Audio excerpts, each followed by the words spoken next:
Guard number 9 ने हाओचन को रोक दिया था, जहाँ पर कि हमें होली गार्ड नंबर 9 के बारे में बहुत सारी चीजों के बारे में पता चलने लगा था। इसके बाद अगले सीन में हम देखते हैं कि बहुत सारे लोग गुस्से में उस पर चिल्ला रहे होते हैं और कह रहे होते हैं कि वह कोई भी लेजेंडरी मैजिशियन नहीं है, क्योंकि वह तो हर समय केवल स्टैचू बनाने में ही बिजी रहता है। तभी एक लेडी कहने लगती है, मैंने सुना था कि उसकी आंखें सीधे सोल के अंदर देख सकती हैं, लेकिन यह तो असल में खुद ही बहुत ही अगली है और इसलिए ऐसा लगता है कि उसका सोल भी सड़ गया होगा। इसके बाद वे सभी हंसते हुए कहते हैं कि इस मॉन्स्टर को भी बहुत ही जल्द मर जाना चाहिए। तभी अगले सीन में हम देखते हैं कि वो बहुत ही बुरे कंडीशन में पड़ा हुआ था, जहाँ पर कि वो बहुत ही बुरे तरीके से इंजर्ड होता है और फिर वो कहने लगता है कि क्या डेथ इसी के जैसे फील होती है। अब इसके बारे में सोचकर वो मरने के लिए भी रेडी हो गया था और फिर वो कहने लगता है कि शायद मैं इस बेकार से दुनिया को छोड़कर जाने वाला हूँ। लेकिन तभी हम देखते हैं कि इलेक्ट्रोलक्स भी वहाँ पर आ गया था, जिससे देखते हैं वो पूरी तरह से हैरान हो गया होता है और फिर वो सोचने लगता है कि क्या इस दुनिया में सच में इतने ब्यूटीफुल सोल हैं। इसके बाद वो कहने लगता है कि इसके वजह से मूनलाइट भी एक्लिप्स हो गई है, लेकिन बड़े अफसोस की बात है कि मैं अब कोई भी स्टैचू नहीं बना सकता, जिसके वजह से मैं इतने शानदार ब्यूटी को रिकॉर्ड नहीं कर पाऊंगा।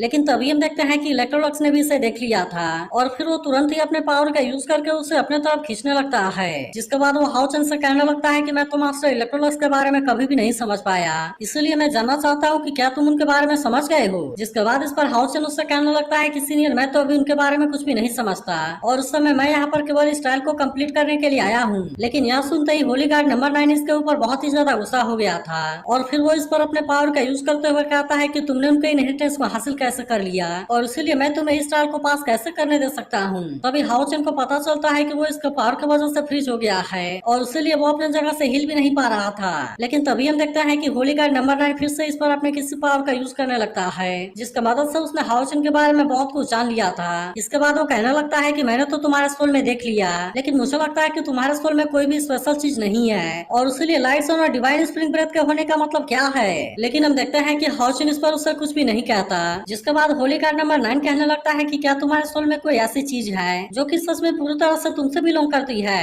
तभी इस बीच हम देखते हैं कि लिटिल स्केलेटन हाओचन की मदद करने के लिए आ गया था, जहाँ पर वो उससे कहने लगता है कि मास्टर आप पूरी तरह से केयरफुल रहना, क्योंकि होली गार्ड नंबर 9 पहले एक जीनियस मैजिशियन था, लेकिन उसके फेस की वजह से सभी उससे बहुत ही ज्यादा नफरत करते थे। मगर तभी अचानक से हम देखते हैं कि होली गार्ड नंबर 9 उसे यहाँ से बाहर निकाल देता है और कहने लगता है क्या तुम्हें नहीं पता कि किसी के बातचीत में नहीं आना चाहिए। वहीं उधर हम देखते हैं कि हाओचन भी काफी परेशान हो गया था और वो कहने लगता है सीनियर, मुझे नहीं पता कि आप क्या कहना चाहते हैं, लेकिन अभी इस समय इस ट्रायल को कंप्लीट करना मेरे लिए सबसे जरूरी है। लेकिन यह सुनते ही होली गार्ड नंबर 9 कहता है कि तुमने तो गलती की है और इसलिए अब तुम इसका सजा भुगतने के लिए रेडी हो जाओ। अब इतनी बात कहने के बाद हम देखते हैं कि उसने इस पूरे जगह को चेंज कर दिया था और कहने लगता है कि मेरे काम के पूरा होने में कोई भी दखलंदाजी नहीं कर सकता। तभी हम देखते हैं कि इसका पावर को देख हाओचन भी हैरान हो गया था और कहने लगता है कि ये डेथ ब्रेथ तो सच में बहुत ही प्योर है, जिसकी वजह से इसने मेरे अंदर के लाइट एलिमेंट को भी सप्रेस कर दिया। लेकिन तभी अचानक से हम देखते हैं कि होली गार्ड नंबर 9 ने अपने पावर का यूज करके उसे पकड़ भी लिया था, जिससे देख हाओचन कहने लगता है कि वो तो काफी फास्ट है, क्योंकि उसे इस स्पेल को कास्ट करने के लिए चैंट करने की भी जरूरत नहीं पड़ रही। लेकिन तभी हम देखते हैं कि होली गार्ड नंबर 9 हाओचन के ऊपर किसी बहुत ही बड़ी चीज को गिराने वाला था,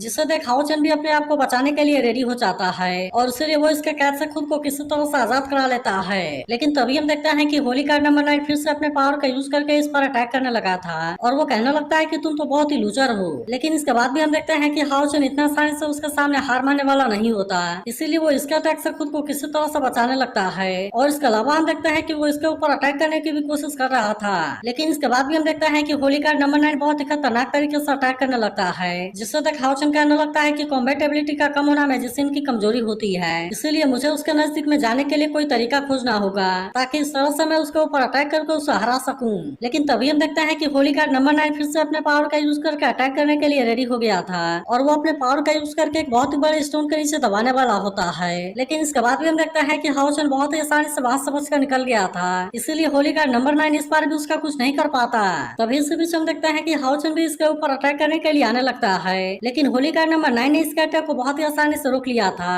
और फिर वो इसके ऊपर अटैक करते हुए कहता है कि क्या तुम्हारे पास में केवल यही एबिलिटी है। मगर अभी भी हम देखते हैं कि हाओचन इतना आसानी से हार मानने वाला नहीं होता और वो तुरंत ही अपने डबल ड्रैगन वाले पावर का यूज करके इसके ऊपर अटैक करने की कोशिश करता है। तब इससे देख होली गार्ड नंबर 9 ने भी इसके अटैक को बहुत ही आसानी से रोक लिया था और वो कहने लगता है कि तुम तो मास्टर इलेक्ट्रोलक्स का सक्सेसर बनने के लिए काबिल हो। लेकिन तभी हम देखते हैं कि वो टियानबुंग सेकेंड स्टाइल का यूज करके अटैक करने के लिए रेडी हो जाता है, जिससे देखते ही हाउचन समझ जाता है कि अटैक तो बहुत ही ज्यादा पावरफुल है, इसीलिए वो अपनी जान बचाने के लिए तुरंत वहाँ से भागने लगता है और फिर कहता है कि मुझे इसके मैजिक से ब्रेक थ्रू करने के लिए किसी दूसरे तरीके को खोजना होगा। लेकिन अब उसे समझ में आ गया था कि वो उसके नजदीक में नहीं जा सकता और अब इसीलिए वो अपने किसी दूसरे तरीके का यूज करने के लिए रेडी हो जाता है। तभी होली कार्ड नंबर 9 कहने लगता है कि भले ही तुम होली सन हो, लेकिन इसके बाद भी मुझे ऐसा लगता है कि तुम मेरे सामने कुछ भी नहीं कर पाओगे और इसलिए तुम्हें अपने अगले लाइफ में ट्राई करने के लिए आना चाहिए। लेकिन तभी अचानक से देखता है कि हाउचन अपने होली स्पिरिचुअल फर्नेस का यूज करके उसे अपने तरफ खींचने लगता है और अब इस तरह से वो इसके ऊपर अटैक करने के लिए भी आ गया था। तब इससे देख होली कार्ड नंबर 9 कहने लगता है कि तुम्हारी ये चालाकी तो सच में बहुत ही अच्छी है, लेकिन बड़े अफसोस की बात है कि तुम अभी भी मेरा सामना नहीं कर पाओगे, क्योंकि मुझे पता है कि नजदीक आकर अटैक करना मैजिशियन की कमजोरी है, लेकिन शायद ये तुम नहीं जानते कि ये चीज मेरी कमजोरी नहीं है। और फिर हम देखते हैं कि वो अपने हैमर का यूज करके उसके साथ में फाइट करने लगा था, जिसके बाद हम देखते हैं कि इस बात से हाउचन की परेशानी और ज्यादा बढ़ गई थी, क्योंकि जैसा उसने सोचा था यहाँ पर वैसा कुछ भी नहीं हुआ। और फिर वो कहने लगता है कि इस मैजिशियन का टेक्निक तो बहुत ही अजीब है, लेकिन अभी भी हम देखते हैं कि हाउचन किसी भी कीमत पर हार मानने के लिए रेडी नहीं होता, इसलिए वो किसी तरह से इसके अटैक से खुद को बचाने लगता है। लेकिन तभी हम देखते हैं कि होली कार्ड नंबर 9 इस पर अपने टियानगुंग थर्ड स्टाइल का यूज करके अटैक करने के लिए रेडी हो गया था और वो तुरंत ही अपने इस पावर का यूज करके उसके ऊपर भारी पड़ने लगता है। लेकिन तभी हम देखते हैं कि होली कार्ड नंबर 9 अब हाउचन से काफी इंप्रेस हो गया था और फिर वो कहने लगता है कि ये लड़का तो बहुत ही स्पिरिचुअल है, लेकिन चलो मैं भी देखता हूँ कि तुम मेरे कितने अटैक को सर्वाइव कर पाते हो। लेकिन अभी भी हम देखते हैं कि हाउचन उसे चैलेंज करने के लिए पूरी तरह से रेडी था, जिससे देख होली कार्ड नंबर 9 कहने लगता है कि तुम तो बिल्कुल मेरे जैसे हो।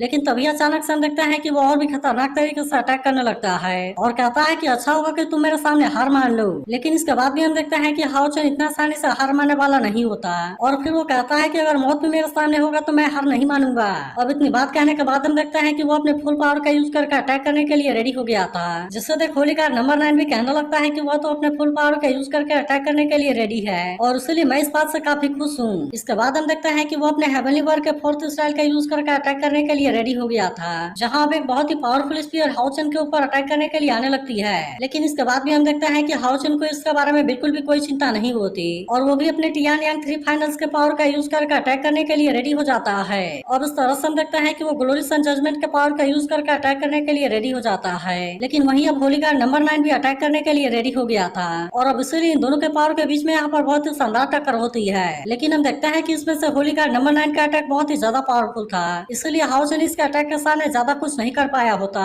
जिसके बाद हम देखते हैं कि होली कार्ड नंबर 9 भी अब इसके ऊपर काफी गुस्सा हो गया था और फिर वो कहने लगता है कि तुम मुझे इस तरह से ट्रीट कर रहे हो, इसलिए ऐसा लगता है कि अब मुझे तुम्हारा कुछ करना पड़ेगा। मगर तभी अचानक से हम देखते हैं कि उसका मास्क टूट जाता है और अब इसके वजह से उसका असली चेहरा सामने आ गया था। लेकिन वहीं अब इसके अटैक की वजह से हाउचन बेहोश हो गया था, जिससे देख होली कार्ड नंबर 9 कहने लगता है कि आखिरकार तुम ये क्या कर रहे हो। फिर हम देखते हैं कि वो हाउचन के ऊपर अपने किसी पावर का यूज करता है और अब इस तरह से वो इसके सोल वर्ल्ड में आ गया था। तब यहाँ के नजारे को देख होली कार्ड नंबर 9 कहने लगता है कि यह तो बहुत ही इनक्रेडिबल है, क्योंकि अभी इस लड़के की एज बहुत ही कम है, लेकिन इसके बाद भी इसके पास में तो बहुत सारे कर्मा हैं। अब इसीलिए हम देखते हैं कि वो इसके बारे में पता लगाने के लिए भी रेडी हो गया था, जहाँ पर उसे हाउचन के बारे में बहुत कुछ पता चल जाता है और वो कहने लगता है कि मैंने सोचा था कि तुम्हारा सोल बहुत ही मेसी होगा, लेकिन तुमने तो असल में दूसरों के लिए बहुत कुछ किया है, जबकि मैं दूसरे लोगों के एक्सपेक्टेशन के ऊपर बिल्कुल भी जिंदा नहीं रहना चाहता। अब इस वजह से हम देखते हैं कि वो इसके बारे में जानकर पूरी तरह से हैरान हो गया था और फिर वो कहता है कि तुमने तो ऐसा बहुत सारे मिशन किए हैं। इसके बाद अगले सीन में हम देखते हैं कि हाउचन होश में आ गया था, जहाँ पर कि उसके सामने एक बहुत ही शानदार कार्विंग होती है और इसीलिए उसे देख उसे अपने बचपन के बारे में याद आने लगता है। इसके बाद हम देखते हैं कि वो उठकर खड़ा हो जाता है, जहाँ पर कि होली कार्ड नंबर 9 बिल्कुल उसके सामने था और वो इस समय भी कोई स्कल्पचर बनाने की कोशिश कर रहा था। तो अब इसका अगला पार्ट भी कुछ देर में अपलोड हो जाएगा, इसलिए अगर आप इसके लिए एक्साइटेड हो तो इसके बारे में जरूर बताना और अगर एक्सप्लेनेशन अच्छी लगी हो तो इस वीडियो को लाइक और इस पर एक प्यारा सा कमेंट जरूर कर देना।